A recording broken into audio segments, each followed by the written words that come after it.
দুইজন রাতে পাটনার খান স্যারের ইনস্টিটিউটের বাইরে একটা বড়সড় হামলার ঘটনা ঘটে। বিভিন্ন রিপোর্ট অনুযায়ী সেখানে গুলি চালানো হয়, মারধর ও ভাঙচুর করা হয় এমনটাই দাবি করা হয়। যে সিকিউরিটি গার্ডটি ছাত্রছাত্রীদের নিরাপত্তার জন্য সেখানে ছিল তার উপর হামলা হয় এবং সে আহত হয়। তারপর আজ সকালের ভিডিও দেখুন, হাজার হাজার ছাত্রছাত্রী সেখানে পৌঁছে যান খান স্যারের সমর্থনে।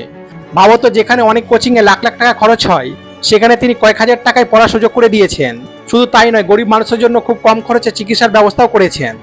খান স্যারের অভিযোগে হামলার পেছনে অন্য কিছু কোচিং সেন্টার বা বড়সড় কোচিং মাফিয়াদের হাত থাকতে পারে, কারণ তিনি কম খরচে ভালো পড়াশোনা করিয়ে ভালো রেজাল্ট দিচ্ছেন। ফলে অনেক ছাত্রছাত্রী অন্য কোচিং ছেড়ে তার কাছে আসছে এবং অন্যদের ব্যবসায় ক্ষতি হচ্ছে। কিন্তু আসল সত্যিটা কি সেটা পুলিশ তদন্ত করে বের করবে।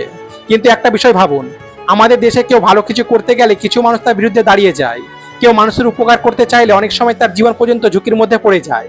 এই মুহূর্তে খান স্যারের নিরাপত্তা আরও জোরদার হওয়া খুবই দরকার, কারণ কে জানে আগামী দিনে আর কি অপেক্ষা করে আছে।